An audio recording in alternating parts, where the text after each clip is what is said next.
الحمدللہ آج ہماری تلاوت کا آغاز 21ویں پارے سے ہوا۔ اتل ما اوحی الیک من الکتاب واقم الصلاۃ۔ اصلاح کا عالمی نسخہ اللہ کی طرف سے ہے جس کے دو اجزاء ہیں۔ اصلاح کا عالمی نسخہ جو اللہ کی طرف سے ہے جس کے دو اجزاء ہیں۔ قرآن کی تلاوت کا اہتمام کرو، نماز کا اہتمام کرو۔ قرآن کی تلاوت کا اہتمام کرو، نماز کا اہتمام کرو۔ اگر یہ سارا مجمع بیٹھا ہوا دل میں عزم کر لے کہ رمضان کی ان گھڑیوں کی برکت سے ہم زندگی بھر تلاوت کا بھی معمول کریں گے اور نماز کو بھی اہتمام سے جماعت سے ادا کریں گے، اللہ کی ذات سے امید ہے ساری زندگی کا رنگ ڈھنگ بدل سکتا ہے، ساری زندگی کا نقشہ بدل سکتا ہے۔ اللہ کا دیے ہوا نسخہ بے اثر نہیں ہوا کرتا بشرطیہ کہ استعمال ٹھیک ہو، بد پرہیزی ساتھ نہ ہو۔ بشرطیہ کے استعمال میں اہتمام کرے اور اس میں بد پرہیزی نہ کرو۔ یہ نسخہ اپنا رنگ ضرور دکھاتا ہے۔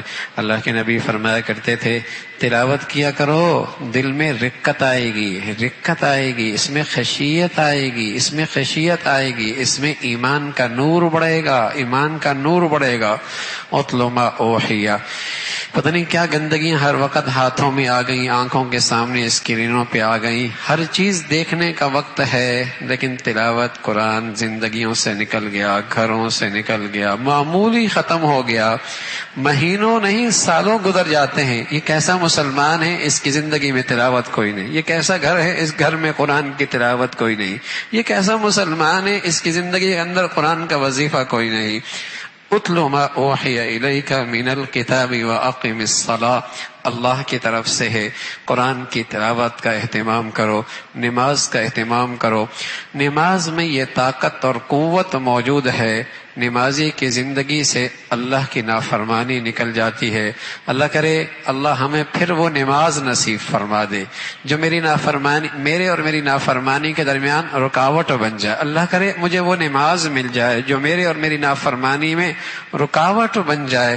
آج اس میں کوئی شک نہیں مسجدیں نمازیوں سے بھری ہوئی ہیں، لیکن پتہ نہیں کیا بات ہے گھر اور بازار گناہوں سے بھی بھری ہوئی ہیں۔ نمازی بھی ہے، جھوٹ بھی ہے، نمازی بھی ہے، خیانت بھی ہے، نمازی بھی ہے، نمازی بھی ہے، بے پردہ اور عریانی اور فحاشی بھی ہے، نمازی بھی ہے، سود خور بھی ہے، رشوت خور بھی ہے۔ نماز میں یہ طاقت موجود ہے، نماز میں یہ طاقت موجود ہے، یہ گناہ کے درمیان رکاوٹ پیدا کر دیتی ہے۔ تو اللہ کا کہا تو سچا ہے لیکن میری نماز بڑھیا ہو۔ نماز میں تین چیزیں ہیں، اللہ کے لیے پڑھی جائے، اخلاص اللہ کے لیے، نماز میں خشیت، نماز کے اندر اللہ کی یاد، یہ تینوں چیزیں نصیب ہو جائیں نماز اپنی طاقت دکھاتی ہے، نماز اپنی طاقت دکھاتی ہے۔ تو نماز کی تاثیر بتائی گئی، نماز جہاں ہوتی ہے ان الصلاۃ تنہی عن الفحشاء والمنکر۔ میرے عزیزو صدیاں ہو گئی، مرچوں کی تاثیر تو نہیں بدلی نا، اب بھی کڑوی ہے، اور صدیاں ہو گئی نمک میں اب بھی نمکین پنا ہے، اور صدیاں گزر گئی چینی میں اب بھی مٹھاس موجود ہے، اور صدیاں گزر گئی برف کے ٹکڑے میں آج بھی ٹھنڈک ہے، اور صدیاں گزر گئی آگ کے انگارے کے اندر آج بھی تپش موجود ہے۔ یہ ہماری آنکھیں تجربے دیکھ رہے ہیں۔ تو اللہ کی بتائی ہوئی چیز کی تاثیر کیسے ختم ہو سکتی ہے؟ اللہ کی بتائی ہوئی چیز کی تاثیر کیسے ختم ہو جاتی ہے کہ نماز زندگی سے گناہوں سے نکال دیتی ہے۔ اللہ کرے اللہ ہم سب کو ایسی نماز نصیب فرما دے۔ پھر کوئی آپ سے الجھے اور بحث کرے، آپ اس سے اچھے انداز سے گفتگو کریں۔ یہ قرآن کے بارے میں شک میں مبتلا ہیں، انہیں کہہ دیں تمہارے سامنے میری زندگی گزری ہے، میرا معلم استاد کوئی نہیں، میں نے کسی سے پڑھا سیکھا، خطاطی پڑھی کوئی نہیں، سیکھی کوئی نہیں، اور یک میری زبان سے ایسا فصیح بلیغ قرآن کا آ جانا یہ خود علامت ہے، یہ اللہ کا کلام ہے۔ پھر تمہارا مطالبہ کہ کوئی اور معجزہ، قرآن سے بڑھ کر اور کیا معجزہ ہوگا، قرآن سے بڑھ کر اور کیا معجزہ ہوگا۔ ہزاروں معجزوں پر بھاری اللہ کا کلام ہے، یہ اللہ کا کلام معجزہ ہے، اس کا تذکرہ۔ پھر ان کا مطالبہ کہ عذاب کیوں جلدی نہیں آتا، فرما آئے گا، اور جب آئے گا تو اچانک آئے گا، اس کا تذکرہ. پھر وہ ماحول جس میں دینی زندگی پہ چلنا مشکل ہو جائے تو مسلمان کے لیے معاش دوسرے نمبر پر ہے، ایمان کا بچانا پہلے نمبر پر ہے. مسلمان کی زندگی کا مقصد ایمان کا بچانا، ایمان پہ چلنا ہے، معاش کی فکر دوسرے نمبر پر ہے. فرمایا اگر جس ماحول میں، جس سوسائٹی میں دین پہ چلنا مشکل ہے، ہجرت کر لو، ہجرت کر لو، ہجرت کر لو، اللہ کی زمین بہت کشادہ ہے. خیال آیا جب آدمی ہجرت کر کے جاتا ہے، اجنبی ہوتا ہے، ٹھکانہ کہاں ہے، معاش کا کیا بنے گا، زندگی کے رات دن کے لیے جسے کہیں کہ زندگی کا توشہ کا کیا ہوگا. اللہ نے فرمایا دیکھتے نہیں پرندے گھونسلے سے نکلتے ہیں اور شام کو پیٹ بھر کے واپس آتے ہیں. جو اللہ انہیں روزی دیتا ہے تمہیں بھی دے گا، وہ اللہ جو انہیں روزی دیتا ہے تو انہیں بھی دے گا. تو معاش سے بڑھ کر اپنی ایمانی اور دینی زندگی کی فکر کرو. معاش کی ذمہ داری اللہ نے اٹھائی ہے. اگر ایک درجے کے اسباب اختیار کرو گے، اللہ تمہارا لکھا رزق تمہیں دے گا. ایمان کی زندگی کا مقصد بناؤ، پھر دنیا ہے بھی تو لاہو داب، رہنا کتنا ہے. اصل زندگی آخرت کی زندگی ہے، اس کا تذکرہ. پھر اللہ کی خاطر جو بھی مجاہدہ اور مشقت اٹھاتا ہے، اللہ اسے اپنا راستہ اور اپنا قرب ضرور نصیب فرما دیتے ہیں. پھر سورہ روم کا تذکرہ ہے، سورہ روم ہے، الف لام میم غلبت الروم. ایک عظیم الشان پیشن گوئی ہے جو خود قرآن کی سچائی کی بہت بڑی دلیل ہے. رومی اہل کتاب تھے، آسمانی کتاب کو ماننے والے، عیسیٰ علیہ الصلوۃ والسلام کے آسمانی نظام کے قائل تھے. ایرانی مشرک تھے، مجوسی تھے، آگ کی پرستش کیا کرتے تھے، مشرک تھے. لیکن ہوا کیا کہ یہ مشرک رومیوں پہ غالب آ گئے، رومیوں پہ غالب آ گئے، رومیوں پہ غالب آ گئے. تو مکہ کا مشرک خوشیاں منا رہا، ہمارے والے نے تمہارے والوں کو شکست دے دی، ہمارے والوں نے تمہارے والوں کو شکست دے دی. یعنی مجوسی جو مشرک تھے، مکہ کے مشرک، ان کی جیت پر خوش ہو رہے اور مسلمانوں پہ طنز اور تنقید کر رہے کہ آسمانی کتاب والے وہاں بھی ہارے، تم بھی ہمارے ہاں سے شکست کھاؤ گے. اس کا تذکرہ اللہ نے پیشن گوئی فرمائی. تھوڑا سا وقت ہے، تھوڑے دن ہیں، چند ہی سالوں کی بات ہے، رومی پھر غالب آ جائیں گے، رومی پھر غالب آ جائیں گے. قرآن کی طرف سے یہ خوشخبری آئی، مشرک مسلمانوں کا مذاق اڑانے لگ گئے. کوئی ایسا منظر نہیں، اس لیے کہ روم پورے کے پورا روم افراتفری کا شکار تھا. اندر کے داخلی حالات بھی اچھے نہیں تھے، بیرونی سرحدیں بھی محفوظ نہیں تھی، پوری قوت اور طاقت تتر بتر ہو چکی تھی اور مجوسیوں کی فوج پوری طور پہ غالب اور قوت کے ساتھ حملہ آور تھی. ہرقل جسے کہیں کہ اپنی زوال اپنی آنکھوں سے دیکھ کر ذلت اور رسوائی کا شکار ہو رہا تھا، ان کا حکمران. ایسے پہ قرآن پیشن گوئی دے رہا ہے رومی پھر غالب ہو جائیں گے. اور چند ہی سالوں کے بعد، 7 سالوں کے بعد، غلبت الروم فی ادنى الارض وهم من بعد غلبهم سيغلبون، قرآن کی پیشن گوئی پوری ہو گئی. رومیوں نے پھر ایرانی اور مجوسیوں کو شکست دی. ادھر شکست وہاں ہو رہی اور ادھر مکہ کا مشرک مسلمانوں کے ہاتھوں سے بدر کے میدان میں شکست کھا رہا. اس کا تذکرہ فرمایا اللہ جانتا ہے جو تم نہیں جانتے. تم ظاہری اسباب پر آئندہ کے حالات کے نتائج نکالتے ہو اور اللہ کی قدرت اور طاقت اس سے آگے کی چیز ہے. تم ظاہری حالات اور احوال پر حالات کے نتائج نکالتے ہو، اللہ کی طاقت اور قدرت اس سے آگے کی چیز ہے. زمین و آسمان پہ، زمین پہ پھر کے دیکھو اللہ کے مجرموں کا انجام کیا ہوا. قیامت کا تذکرہ ہے، کس طریقے سے اللہ کی ہاں پکڑ ہے. قیامت میں 2 لوگ 2 حصوں میں تقسیم ہو جائیں گے، ایمان والے جنت کے باغات میں، نافرمانے اوندے وہ جہنم میں. اللہ کی قدرت کا تذکرہ، کیسے مردوں سے زندہ اور زندوں سے مردہ پیدا کرتا ہے، اور کس طریقے سے اللہ نے ایک نطفے سے انسانی سلسلے کا تخلیق کا سلسلہ شروع کیا. اور پھر میاں بیوی کے اندر ایسی محبت، 2 جسم، یوں لگتا ہے ایک ہی جسم کے 2 جانیں ہیں، ایسی اللہ دلوں میں محبت اور آپس میں محبت اور اعتماد پیدا کر دیتے ہیں.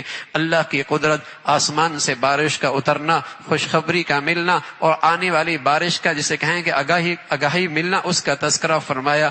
پھر اللہ رب العزت یہ سارے مثالیں بیان کرتے ہیں اور فرمایا تم آپ اللہ کی طرف خالص ہو کر اللہ کی طرف متوجہ ہو جائیں، اسی کی طرف رجوع کریں، باقی رزق کا معاملہ اللہ کی طرف سے ہے۔ مشرکوں کا ایک مزاج ہے، کچھ مل جائے تو بڑے خوش ہو جاتے ہیں، اللہ کچھ لے لے تو بالکل مایوس ہو جاتے ہیں۔ اس کی مذمت فرمایا جو خالص اللہ کے لیے خرچ کرتا ہے اللہ اس میں اضافہ کرتا ہے، اور جو مفاد کے لیے خرچ کرتا ہے کہ اس سے دگنا ملے گا۔ نیوتا ہندوؤں کا رواج ہے جو ہمارے شادیوں خوشیوں کے اندر بھی ہوتا ہے کہ دو باقی آپس میں اچھی چیز مل جائے گی، پیسہ پھینکو تماشا دیکھو اور بڑھیا چیز مل جائے گی۔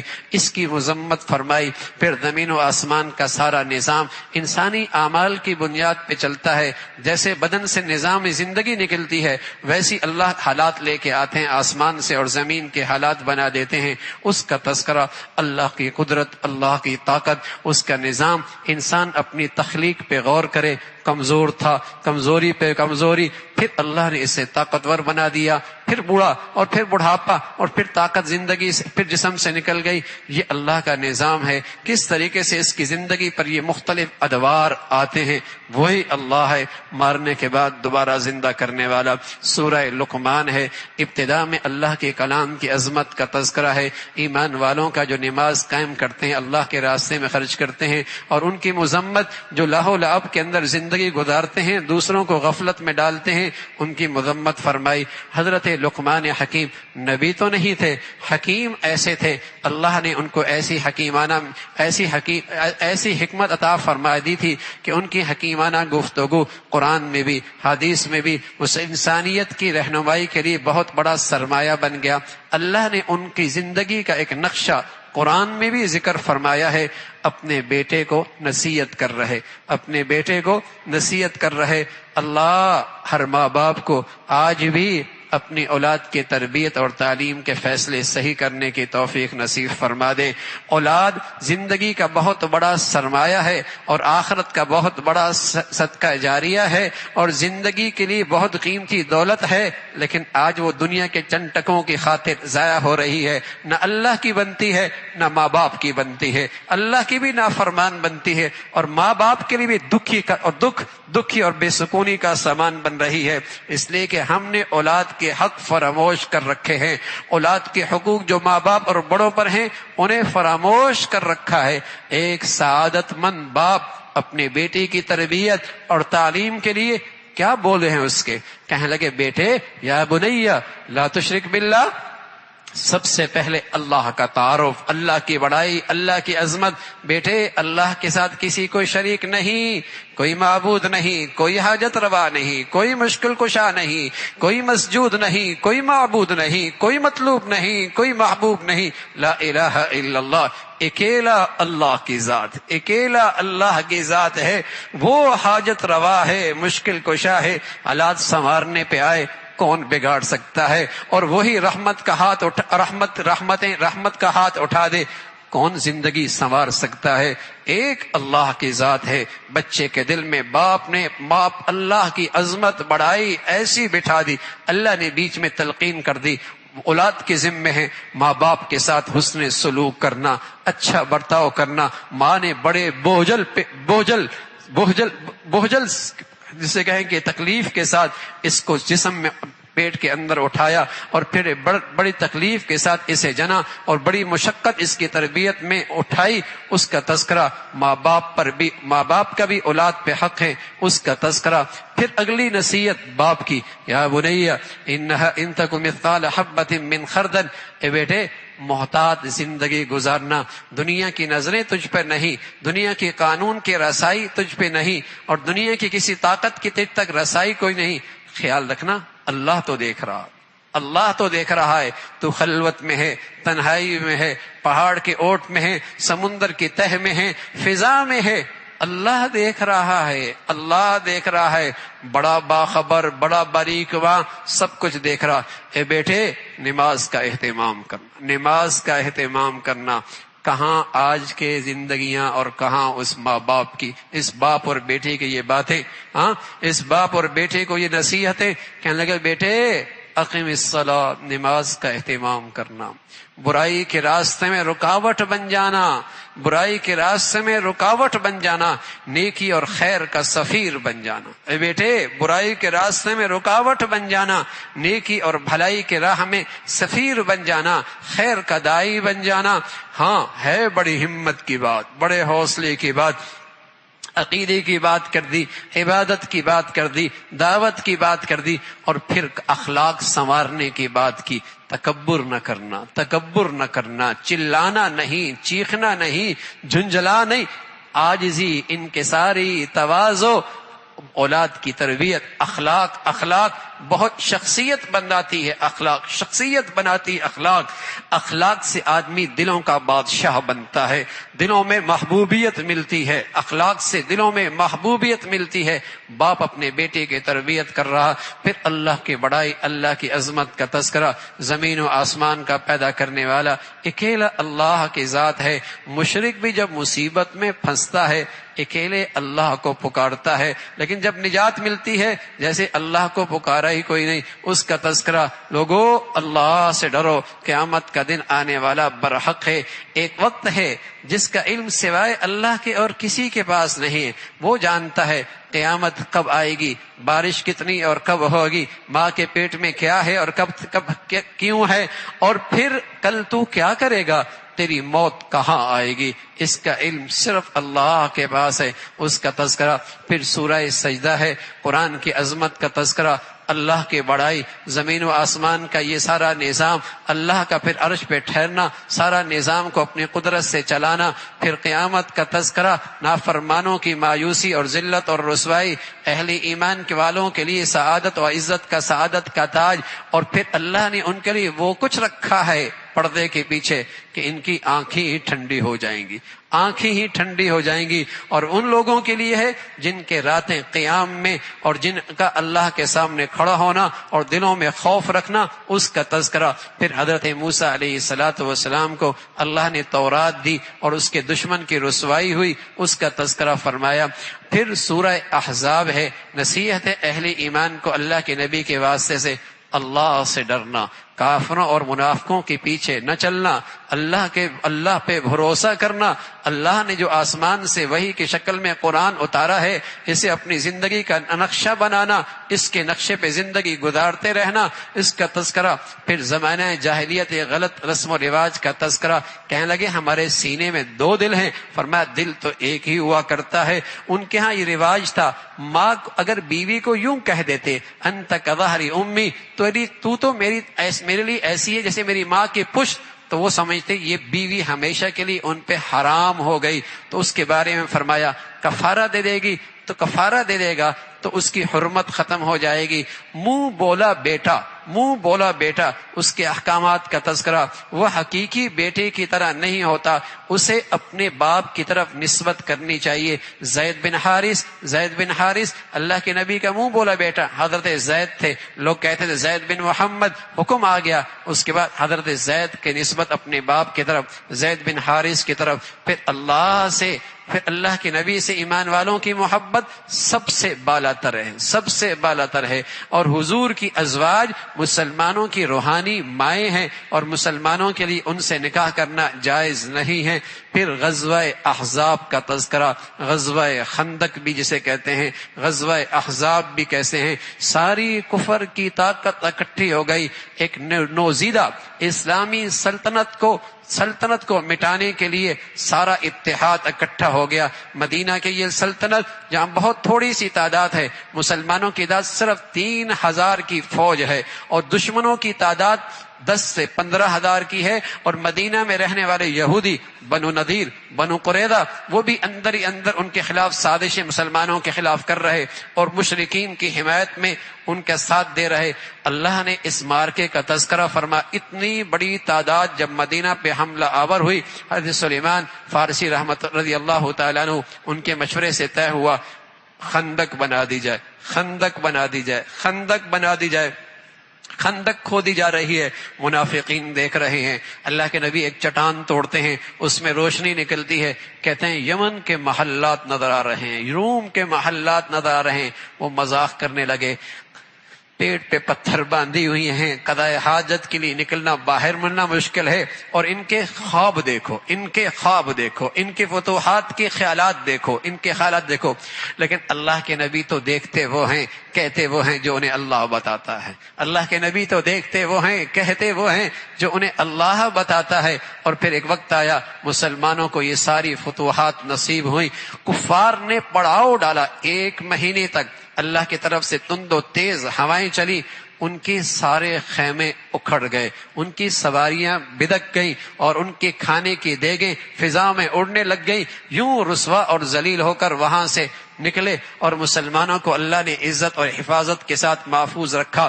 پھر مدینہ میں وہ بنو قریظہ جو مسلمانوں کے خلاف سازشیں کر رہے تھے، ان کے قلعوں کا محاصرہ کیا، ان کا قتل ہوا اور گرفتار ہوئے۔ اللہ نے بغیر جنگ کے مسلمانوں کو وہ کامیابی دے دی۔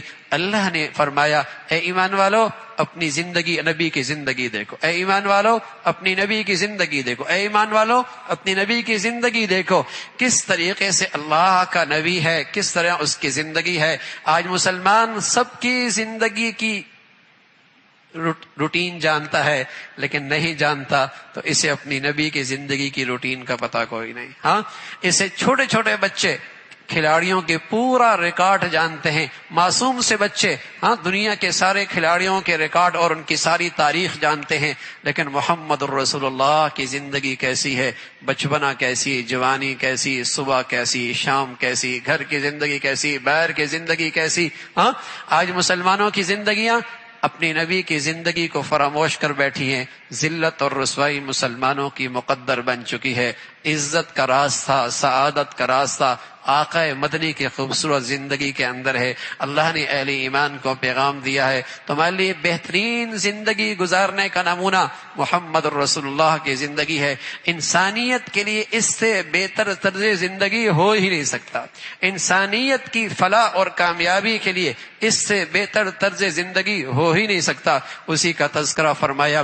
پھر اللہ نے مسلمانوں کو فتوحات دی، کچھ خوشحالی آئی، ازواج مطہرات حضور کی بیویاں حضور علیہ الصلوۃ والسلام کی خدمت میں آئیں، عرض کر دی کچھ خرچہ بڑھا دیا جائے، کچھ خرچہ بڑھا دیا جائے۔ سبحان اللہ، اللہ اور اللہ کے رسول ہاں اپنی ان ازواج کو تو بہت بلند مرتبہ دینا چاہتے تھے۔ جب انہوں نے مطالبہ کیا تو اللہ کی طرف سے حکم آ گیا، انہیں اختیار دے دو، کسی پہ صبر کرنا ہے تو ٹھیک ہے، حرم میں نبی کے حرم میں رہو، اور اگر جانا چاہتی ہو اچھی طریقے سے ہم تمہیں رخصت کر دیتے ہیں۔ سارے ازواج نے کہا یا رسول اللہ ہم تو اسی بھوک کے ساتھ اور اسی قناعت کے ساتھ اور اس روکھی سوکھی کے ساتھ آپ کے ساتھ زندگی گزارنا چاہتے ہیں۔ اور پھر اللہ نے جو انہیں کئی گنا بڑھ کر اجر و ثواب عطا فرمایا اس کا تذکرہ فرمایا ہے۔ سبحانک اللہم بحمدک، نشہد ان لا الہ الا اللہ، نستغفرک ونتوب الیک۔